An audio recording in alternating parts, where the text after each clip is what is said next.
मेरे प्यारे विद्वान साथियों, मैं नीरज कुमार विश्वास आपके इस अपने यूट्यूब चैनल मेंशन स्टडी में आपका स्वागत है। तो चलिए आज हम बात करने वाले हिंदी क्लास 12 बिहार बोर्ड का इम्पोर्टेंट प्रश्न जो कि आपको दिखाई पड़ रहा है। आपका सेंटर एग्जाम होने वाली है 11 अक्टूबर से, उसके लिए हम काफ़ी महत्वपूर्ण प्रश्न लेकर के आए हैं। तो चलिए समय नहीं गंवाते हुए हम लोग क्वेश्चन पर बात करते हैं। पहला क्वेश्चन, 1 नंबर क्वेश्चन का रहा है, हिंदी साहित्य का सूर्य किसे कहते हैं? तो हिंदी साहित्य का जो सूर्य है वह सूरदास को कहा जाता है। किसको कहा जाता है? सूरदास को कहा जाता है। अगर हम बात करें सूरदास का एक पद लिखा गया है। सूरदास का क्या लिखा गया? पद। किस भाषा में लिखा गया है? तो व्रज भाषा में लिखा गया है। किस भाषा में? व्रज भाषा में लिखा गया। और सूरदास का जन्म कहाँ पर हुआ था? तो सूरदास का जन्म दिल्ली में हुआ था।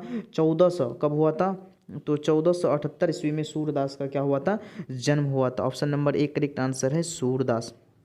बीजक, बीजक किसकी रचना है? तो बीजक कबीरदास की रचना है। रामचरितमानस किसकी रचना है? तो रामचरितमानस तुलसीदास की रचना है। और तुलसीदास ने भी एक पद लिखा है। किस भाषा में लिखा है? तो तुलसीदास अवधी भाषा में लिखे हैं पद। ठीक है, चलिए। और जैसी मलिक मोहम्मद जैसी, जिन्होंने पद्मावत की रचना की थी। और पद्मावत में किनका वर्णन है? राजा रतन सेन और पद्मावती रानी की चर्चा पद्मावत में किया गया है। और पद्मावत किस भाषा में लिखा गया है? तो अवधी भाषा में लिखा गया है। और उसी पद्मावत से कड़बक लिया गया है। तो स्वाभाविक सी बात है कि जब पद्मावत अवधी भाषा में है तो कड़बक भी किस भाषा में है? अवधी भाषा में है। तुलसीदास का पद किस भाषा में है? अवधी भाषा में है। सूरदास का पद किस भाषा में है? तो आपका ब्रज भाषा में है। और जो है कि नाभादास का छप्पै किस भाषा में है? तो ये भी आपका ब्रज भाषा में है। याद रखिएगा, छप्पै में 6 पंक्तियों का संग्रह होता है। चलिए 2 नंबर क्वेश्चन कर रहा है, संध्या का विलोम क्या है? संध्या का विलोम क्या है? इसमें ग्रामर और बुक आपका दोनों क्वेश्चन मिलेगा। काफ़ी निचोड़ क्वेश्चन है। ठीक है, अगर आपको इसको पीडीएफ लेना है तो आप मेरे व्हाट्सअप नंबर पर, डिस्क्रिप्शन में व्हाट्सअप नंबर दिया गया है, आप लोग अवश्य मैसेज करेंगे नाम और जिला का नाम लिखकर। ठीक है, तो चलिए 2 नंबर क्वेश्चन कह रहा है, संध्या का विलोम क्या होता है? तो संध्या का विलोम जो होता है प्रातः। संध्या का मतलब शाम, प्रातः का मतलब होता है आपका सुबह, सवेरा। ठीक है, नेक्स्ट, आदान। आदान का विपरीतार्थक शब्द क्या होता है? काफ़ी महत्वपूर्ण क्वेश्चन है आप लोगों के लिए। ठीक है, आदान का विलोम क्या होता है? प्रदान होता है। आदान प्रदान, ऑप्शन नंबर 1 करेक्ट आंसर है। चलिए नेक्स्ट क्वेश्चन की हम लोग बात करते हैं। आंसू, आंसू शब्द ये कई बार पूछे गए हैं शब्द हैं, इसीलिए याद रखिएगा। आंसू शब्द जो है, आंसू शब्द क्या हैं? ठीक है, कौन से शब्द हैं? तत्सम है, तद्भव है, देशज है, विदेशज है। तो 4 का बी यहाँ पर क्या हो जाएगा? तद्भव। ठीक है, तद्भव। आंसू शब्द क्या होते हैं? तद्भव। चलिए नेक्स्ट, बीजक चर्चा कर ही दिए थे। बीजक के रचयिता कौन है? तो बीजक के रचयिता जो है कबीरदास। बीजक किसने लिखा है? तो कबीरदास की रचना है। ठीक है, सूरसागर सूरदास की रचना है। साहित्य लहरी सूरसागर सूरदास की रचना है। करबक मलिक मोहम्मद जैसवी की रचना है। रामचरितमानस तुलसीदास की रचना है। गोद में सोने वाला कहलाता है। गोद में सोने वाला क्या कहलाता है? तो 6 नंबर क्वेश्चन का ऑप्शन नंबर यहाँ पर आपका सी करेक्ट आंसर है। अंकसाई कहलाता है। क्या कहलाता है? अंकसाई। Option number C is the right answer है। चलिए नेक्स्ट क्वेश्चन की हम लोग बात करते हैं। 7 नंबर क्वेश्चन का रहा है, गुरु के समीप रहने वाले विद्यार्थी को क्या कहते हैं? तो देखिए, गुरु के समीप रहने वाले विद्यार्थी को क्या कहते हैं? अंतवासी कहते हैं। अंतवासी कहा जाता है। ऑप्शन नंबर यहाँ पर आपका सी करेक्ट आंसर है। ठीक है, और ब्रह्मचर्य व्रत का पालन करेगा तो उसको ब्रह्मचारी कहते हैं। जो ब्रह्मचर्य व्रत का पालन करने वाला को क्या कहते हैं? ब्रह्मचारी कहते हैं। 8 नंबर क्वेश्चन कह रहा है, भूषण, भूषण की कविता में कौन सा रस पाया जाता है? जो भूषण क्या लिखा है? भूषण, तो भूषण जो आपका कवित्व लिखा है, भूषण क्या लिखा है? आपका कवित्व लिखा है। और भूषण की कविता में किसका वर्णन किया गया है? तो किस रस का वर्णन किया गया है? तो यहाँ पर वीर रस का चर्चा किया गया। ऑप्शन नंबर यहाँ पर आपका सी करेक्ट आंसर है, वीर रस। ठीक है, चलिए नेक्स्ट क्वेश्चन हम लोग बात करते हैं। ठीक है, अनल। अनल शब्द का पर्यायवाची शब्द क्या होता है? तो अनल शब्द का जो पर्यायवाची शब्द होता है, अनल का मतलब होता है आपका, क्या होता है आपका? आग। अनल, पावक, दहन, ये आग का पर्यायवाची शब्द है। तो 9 का ऑप्शन नंबर यहाँ पर आपका 1 करेक्ट आंसर है। ठीक है, आग होता है। समझ गए बातों को? ठीक है, अनिल बोलेगा तो अनिल का मतलब हवा होता है। जल, पानी, नीर, रस, उदय होता है। याद रखिएगा, पानी का पर्यायवाची शब्द। ठीक है, तो पर्यायवाची शब्द भी आप लोग कवर कर लीजिएगा। समझे बातों को? चलिए, आयुष्मान शब्द का विपरीतार्थक शब्द क्या है? आयुष्मान शब्द का विपरीतार्थक शब्द क्या है? तो यहाँ पर 10 नंबर क्वेश्चन का option number C correct answer है, Chiranjeev. Option number C correct answer है, क्या हो जाएगा? आयुष्मान शब्द का पर्यायवाची चिरंजीव। ठीक है, चलिए नेक्स्ट क्वेश्चन की हम लोग बात करते हैं। तो 11 नंबर क्वेश्चन आपके सामने स्क्रीन पर है। 11 नंबर क्वेश्चन कह रहा है, मैं असहाय विवश बैठी रही, उड़ गया छौना मेरा। यह पंक्ति किस शीर्षक कविता से है?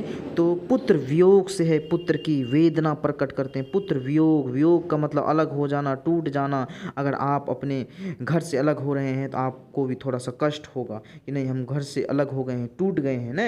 अगर जहाँ आप प्रतिदिन रहते हैं वहाँ से अगर दूसरा जगह चले जाइएगा तो आपको भी वियोग होगा, कुछ दुख होगा। ठीक है, तो आप सोचिए इसको कितना दुख होगा कि अपने जो है कि नज़रों के सामने जवान बेटा को खो चुकी है। ठीक है, तो वही कह रहा है, मेरा छौना उठ ही गया, मेरा छौना खत्म हो गया। तो ये किस पंक्ति से है? तो पुत्र वियोग है। Option number C correct answer है, पुत्र वियोग।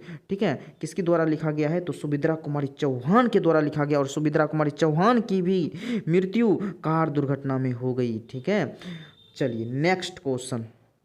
और पुत्र वियोग कहाँ से लिया गया है? कहाँ से लिया गया पुत्र वियोग? आप लोग कमेंट सेक्शन में जवाब दीजिएगा, पुत्र वियोग कहाँ से लिया गया है। ठीक है, तो चलिए नेक्स्ट क्वेश्चन का रहा है, वाक्य के आवश्यक अंग क्या हैं? तो वाक्य के जो आवश्यक अंग होते हैं वो कितने आवश्यक अंग होते हैं वाक्य के? तो 12 का ऑप्शन नंबर बी, 2 अंग होते हैं। कितने अंग होते हैं? वाक्य के 2 अंग होते हैं, ऑप्शन नंबर बी। चलिए नेक्स्ट क्वेश्चन की हम लोग बात करते हैं। 13 नंबर क्वेश्चन कह रहा है कि बातचीत शीर्षक, बातचीत जो शीर्षक हैं, बातचीत शीर्षक के निबंध के निबंधकार जो कुछ मवाद या धुआं जमा रहता है वह भाप बनकर निकल पड़ता है। ठीक है, ये कैसे हैं? तो ये बातचीत के जरिए होता है ना, तो बातचीत के जरिए भाप बनकर धुआं बनकर ख़त्म हो जाता है। अगर आप बातचीत करते हैं तो आपका मन किस प्रकार का होता है? हल्का होता है, स्वच्छ होता है। Option number C correct answer है। ठीक है, चलिए नेक्स्ट क्वेश्चन। शिवालय, शिवालय शब्द में कौन सा समास है? तो शिवालय शब्द में जो समास है आपका तत्पुरुष समास है। शिवालय, देवालय, ये सब कौन सा समास है? तत्पुरुष समास। अब जानेंगे कैसे? जिसका उत्तर खंड प्रधान है, जिसका उत्तर खंड प्रधान रहे उसे तत्पुरुष समास कहते हैं। और समास के कितने भेद होते हैं? तो समास के 6 भेद होते हैं, संधि के 3 भेद होते हैं, वर्ण के 2 भेद होते हैं। ये भी याद रखिएगा आप लोग। ठीक है, चलिए 15 नंबर क्वेश्चन का आता है, तीर्थ यात्रा शब्द में कौन सा समास है? तीर्थ यात्रा शब्द में जो है समास है 15 नंबर क्वेश्चन का ऑप्शन नंबर सी, तत्पुरुष समास है। कौन सा समास है? तत्पुरुष समास है। तीर्थ यात्रा, किसका यात्रा जी? तीर्थ की यात्रा, उत्तरखंड प्रधान है तो उसे तत्पुरुष समास कहते हैं। चलिए नेक्स्ट क्वेश्चन की हम लोग बात करते हैं। 16 नंबर क्वेश्चन का आता है, मालती किस कहानी की पात्रा है? मालती जो है किस कहानी के मुख्य पात्रा हैं? तो मालती रोज कहानी। ठीक है, रोज किसके द्वारा लिखा गया है? हीरानंदन सच्चिदानंदन वात्सायन अज्ञेय के द्वारा लिखा गया है। और रोज कहानी में मुख्य पात्र के रूप में मालती हैं, और उनके पति कौन? महेश्वर, जो पैसे से क्या थे? तो महेश्वर पैसे से डॉक्टर थे, जो कि गैंग्रीन नामक बीमारी का क्या करते थे? इलाज करते थे, जो कि पहाड़ी इलाकों में कांटे के चुभने के फलस्वरूप होता था। अंकुरित, अंकुरित शब्द में प्रत्यय बताना है। अंकुरित शब्द में प्रत्यय क्या होता है? अंकुरित, अंकुर प्लस इत। अब इत में यहाँ देखिए हर्षई है तो यहाँ पर इसको हर्षई का को ऐसे लिखा जाता है मात्रा में। ठीक है, समझ गए बातों को? जो हर्षई का को मात्रा में ऐसे लिखा जाता है इसको लिखेंगे इत। तो option number C correct answer है, यहाँ पर इत इज द राइट आंसर है।